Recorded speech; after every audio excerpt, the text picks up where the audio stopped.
بسم الله الرحمن الرحيم. سأل سائل بعذاب واقع للكافرين ليس له دافع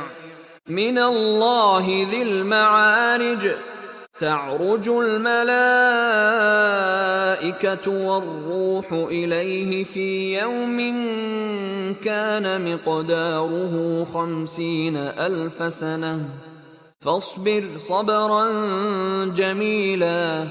إنهم يرونه بعيدا ونراه قريبا يوم تكون السماء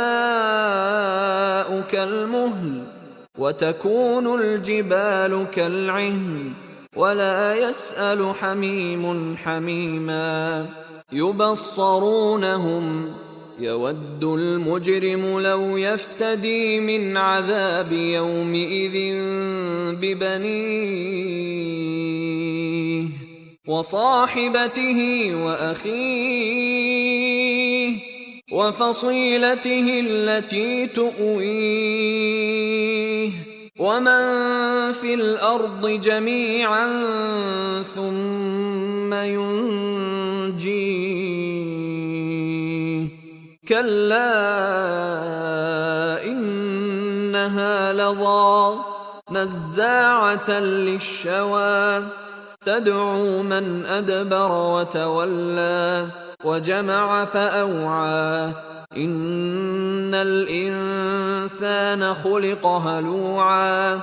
إذا مسه الشر جزوعا وإذا مسه الخير منوعا إلا المصلين الذين هم على صلاتهم دائمون والذين في أموالهم حق معلوم للسائل والمحروم